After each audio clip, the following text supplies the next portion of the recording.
Welcome back to another day, another vlog. Hope you're well on this Monday show and you had a good weekend. Last weekend before Christmas. Wow, that's just flown past. 2020 sucks, but geez, it's gone quick, hasn't it? Well, it has for me anyway. I hope you're all well. Hope you had a good weekend.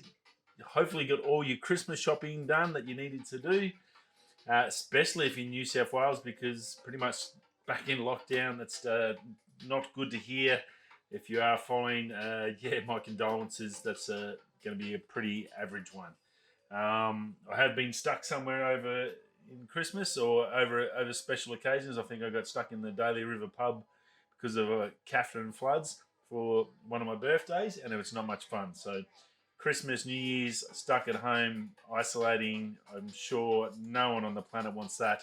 I do feel for you. So yeah, a few others that are lucky enough to actually be able to get out and about and catch up with family and friends. Look, it's going to be a big week. We've got some big news coming. I'll let you know on tomorrow's show, Tuesday, last show before we go home. So I'll let you know that. Some big news happening with channel and everything like that, and what's for 2021, basically what's happening in 2021.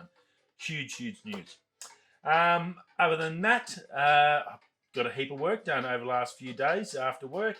Been coming back and smashing out edits, trying to get as much done as I can so I don't have to work over Christmas. I've got my lovely mother-in-law over, got Jack. I just want to spend time with Jack and my wife and my family and friends and just chill out and not so. So probably Tuesday's show, I'm going to probably shut it down for a week for Christmas, I've decided. Just the daily shows. I don't think there's going to be too much tech news anyway. It's really not going to affect it, the channel too much. And I think it's a good time to sort of just take a break and just chill out while I've got a chance with the family and do some stuff. But yeah, so tomorrow's show will be the last show for a week. And then when I come back to work the following Wednesday, I'll start it back up again. So yeah, so that's, I think, the 30th, I think we come back. So that's when we'll have tomorrow's show, then we'll be back on the 30th, just so you've got a heads up. Wanted to let you know, I've been thinking about it for a few days. I'm like, oh, I can fit it in and that, but I'm like, well, it's Christmas. Yeah, family's more important. And yeah, very cool. So I'm looking forward to that. A little bit of a break too, which is always good, just to de-stress and then come back fresh, ready for the new year to go for 2021. We all know there's going to be a ton in 2021 happening. Lots to talk about. A fair bit of tech stuff today, so I'm going to get straight into the news for you. Rightio, if you haven't already seen, Friday night, also the new video went up, and that is the install for the Alphaguard skin, the new cartoon skin on our beautiful Sigma 18 to 35mm art lens. And look, it came up really good. I do have it here on the RP. So if you haven't seen that, check that out. Oh, try that one. Yeah, there we go. You can see that beautiful skin sitting on the RP, and I'm pretty happy with how it's come out. It's something different, like you get your normal sort of skins that are, you know, not too bad. But yeah, look, it pops. It's a bit cartoony. I'm a bit of a cartoon fan, and I think it come up really good. Alphaguard does a great job. Oh, bit of focus there. Alphaguard does a great job. Very easy to install, as you'll see in the video if you do get to watch it. So if you do have some lenses, it's a great way to protect your investment too. We all know in cameras, the thing that stays the best value is the lenses. The bodies decrease in value significantly, like a car, but the lenses, Canon L lenses, for instance, I'll be looking at like the 14mm 2.8. That's like 20 years old, and they still want $800-900 for it. So lenses you want to last, so the more you look after them, the better. Putting a vinyl skin on there that prevents scratches and marks and oils and stuff from your fingerprints getting in there. It's just, you know, just that little bit of extra protection.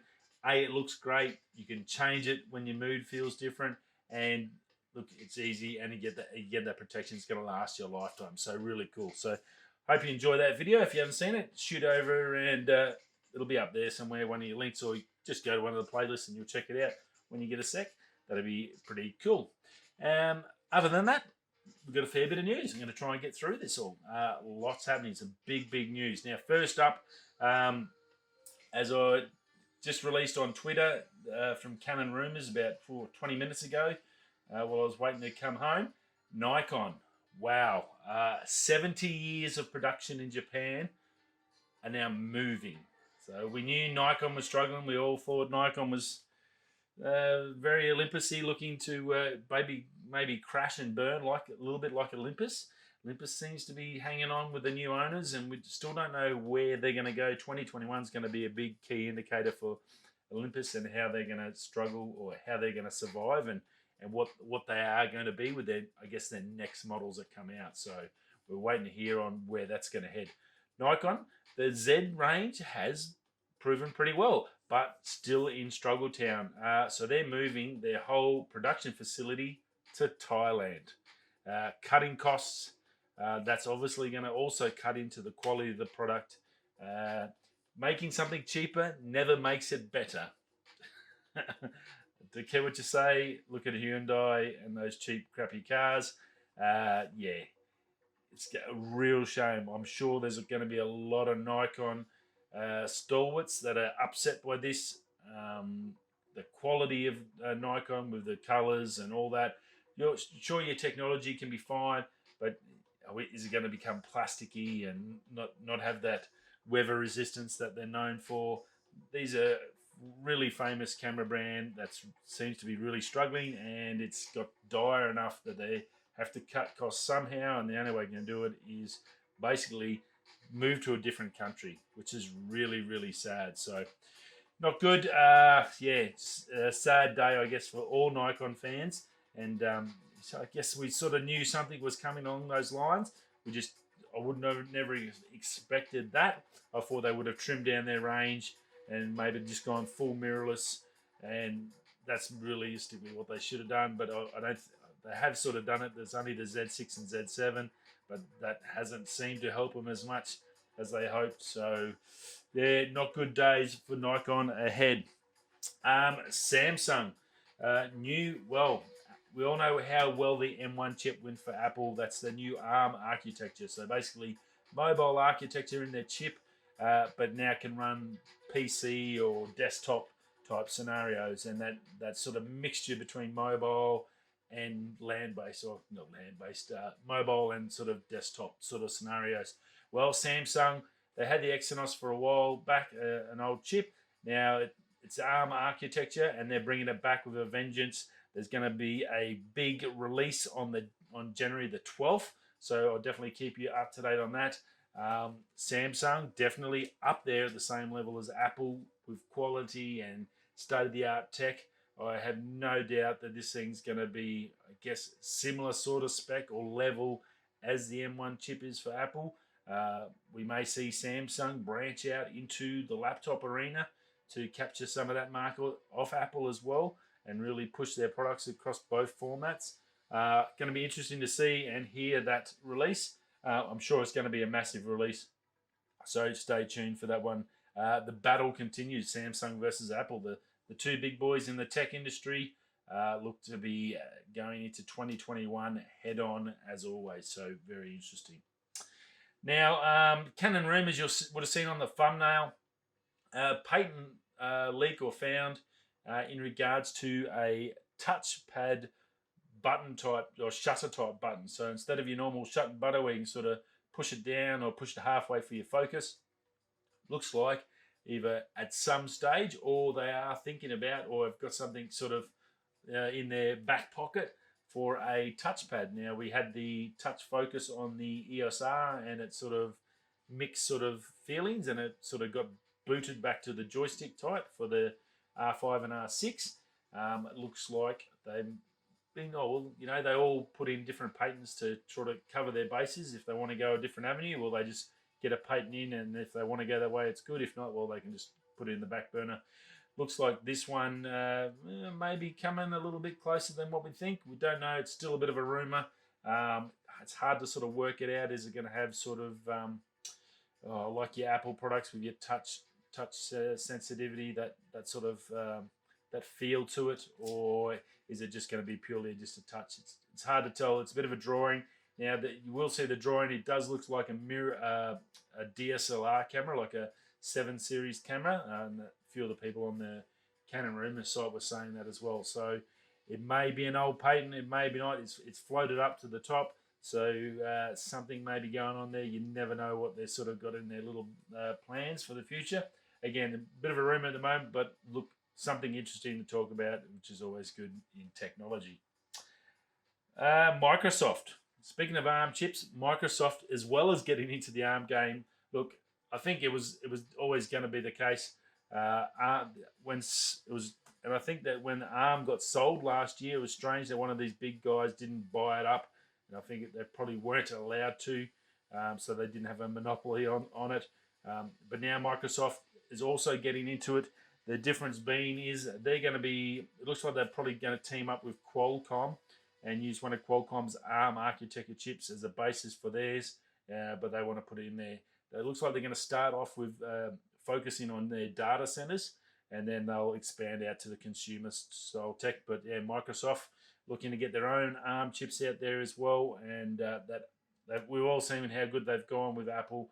I'm sure that's really going to really press it home that these other guys need to get out there and pump it out, because the tech is obviously really fruitful, and no one wants to miss out a piece of the pie and be late to the party. So Microsoft jumping in on that bandwagon as well.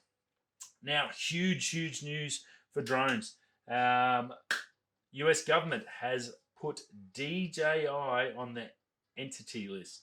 Now, what that means is Huawei, which we all know was on the entity list, so that Chinese company, basically means no government agency, no US government agency, so that's all the way up to the top of the WASA, none of them, no government business is allowed to buy any DJI product. The same as Huawei. So any company, Air Force, Army, any of that, police force, all that, anything that's paid for by the government can no longer buy any DJ or use or buy any DJI product. So basically they'll all get scrapped what they've got. And yeah, well, that's the end of that. So look, I think you'll see the share price of Autel products go up. Maybe even Skydio might shoot up as well. So they're the other two big guys.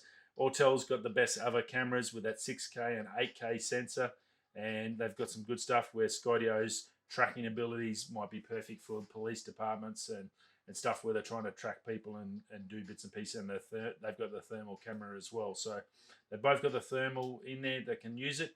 But look, I think that is huge news. DJI is a monster company. If they're whacking it on there, I'm assuming they're doing it for a reason. Generally, it's something to do with data and what they do with their data. Are they connected to the... Obviously, the US is saying they're connected to the Chinese government somehow. I guess that's yet to be seen and heard and why they're doing it. But massive news. It's going to cost... I'm sure the money that is going to cost DJI in sales for going to those departments and all those different businesses that the US government runs is going to be huge. So massive news in the drone world, and it's definitely going to have some ramifications, I think, in 2021. Whether that will change is once Biden gets back in, we're still waiting to hear what happens there. But yeah, look, that's huge, pretty crazy, I'm sure, for everyone involved in DJI, and also for those dealers and shop owners that have DJI stores in America. No, like, that's going to be huge. So very, very big news, and I'll try and keep you up to date a little bit more as we go into 2021 to see how that's faring and what's going on there. Rightio. Scientists. Yeah, this one's a good one. Quantum mechanics, if quantum entanglement, all that sort of stuff. Crazy sort of scientist stuff that just sort of blows your mind. Teleportation, we see it on Star Trek, you see all that sort of stuff. Well, a while ago they got photons from one island to another island using quantum entanglement. Well, now they've upped that a bit more. Scientists were able to get some qubits. Qubits, it's really small bits, basically, just to keep it simplified, across a 24-mile optical fiber using quantum entanglement. So basically what that means is they've got the qubits here in a space that they can measure, and then the space that they want to put it in, basically instantaneously, bang, it's there. So faster than light speed, basically quantum entanglement means that you can, the theory behind it on a basic level, forgive me if I've got this wrong, is basically I could be here, and if I want to go to Jupiter, like that, I'm there. So using quantum entanglement theory and all that sort of stuff, you can basically transport, and that's what they're sort of going towards. So this is another, look, we're way, I think I'm going to be well and truly dead in a hole before I get my little Star Trek badge and I can beam myself up to wherever I want to go. Unfortunately, it would be fun. It'd be a hell of a lot better than getting on a plane that shakes and scares the crap out of me. But look, it's a little step, but a big step nonetheless. These steps are like the beginning of a whole new crazy future for us. So very cool that these people are smart enough to able to work this out and to then prove the theory and make it happen. So very crazy, very cool. The quantum realm, as it is a pretty wild sort of a universe that is coming to us down the track. Maybe when Jack's my age, that we might be transporting our food or anything, something smaller like that to start with. I think eventually we'll be looking at spaceships and all that sort of stuff, and wherever you want to go at a blink of an eye. Very cool. Sony, Cyberpunk 2077. More dramas. Sony's dumped it completely off its PlayStation Store. They're not happy with all the issues that's going on. They've had to issue a ton of refunds to people, so they're not happy about that. So they're not going to put up with it anymore. They've just basically removed it completely off the store, so you can't even get it now. If you haven't already got it, you're not going to be able to get it on your PlayStation system. It's been dumped. They reckon it's cost about $1 billion in share price for the company that makes it. So it's ongoing issues. They're obviously going to fix it all. It's gaming. It's a monster game, but there's been some really good reports on how good it is. The music in it's supposed to be really good. There's some good, depending on what level you're running at. I know Willie Doo from Lou Lader from Unbox Therapy. He's played through the whole game already. I think he said about 15 to 20 hours it takes for one of the scenarios, and he played it at 1080 level so he could get smooth flow, and like he had a fairly good computer. But yeah, so like he said, look, there is dramas, but look, it's still an awesome game. So I've no doubt they're going to get it right, but the huge deal for a big name company like Sony to dump it, and obviously for those guys on the Sony system, the PlayStation system, to not be able to play it, that's, I guess, pretty upsetting. There'll be some upset customers there. So all round, still dramas there, and yeah, big bucks now it's costing, unfortunately. And then last but not least, Galaxy 21. You were seeing them on the thumbnail. The new S21 basically leaked again. Samsung doesn't really have much. Has a very terrible at keeping secrets. The Samsung 21 coming out today. They had all the new colours. They were leaking all the new colours out. There's 3 or 4 colours, very pastel-y, sort of soft colours. I still don't know why they worry with colours on a phone. If you have got a $2,000 phone without a case on it, as far as I'm concerned, you're crazy. Or a millionaire that you don't care when you drop it, you're going to have to buy a new one. So none of the phones can handle getting dropped to that without a case. So why you would do it, I don't know. So what does it matter about a colour? One thing is interesting, massive big camera bump, 3 monster lenses on there, what it looks, and then 2 other medium-sized lenses. I'm assuming one's like a time of flight, and I'm not sure what the other one is, but huge bump. Yet again, we're going into another model series with no rear-facing screen like the action cams. Look, it's an easy way to get rid of that little camera pinhole on the front. Instead of having a front facing this way, you can use those main cameras. If you had a little square screen, say like the DJI, the GoPro, put that on the back, even out your camera bump. so it goes the whole width for your phone, and then you get a perfect camera, perfect photos, selfies, the whole works, face unlock, and then you can turn it around, and then you don't have anything in your screen. So I think that's the way forward. I'm surprised no one's released that as yet, and I'm assuming it's going to come. It has to come. That gives the camera guys a whole nother segment to go to attack that action camera market, because colours of phone, who really cares? Really, yeah. I think mine's blue and I wouldn't even know. I've got my moose case on there, and I'm very happy because I know if I drop it, it's probably going to survive. Thank God. It cost a fortune. And that's about it. Yeah, busy day. Massive news about that DJI. Again, I'll keep you informed about that one. That is huge. That's going to be a monster deal. I'm sure you'll probably hear about that in the news and a little bit more in the tech stuff as we go into the next couple of days. Rightio, guys. I'll see you all again tomorrow night for the last show of the year. Oh, yeah. No, back before the year. Before the end of the year. If I don't see you tomorrow, if you don't drop by, Merry Christmas to you, your family, your loved ones. Stay safe. Hope you got all your shopping done, because I'm sure it's going to be chaos. And I'll catch you all soon. Whether you're coming that way, I'll see you tomorrow. Merry Christmas and peace twice.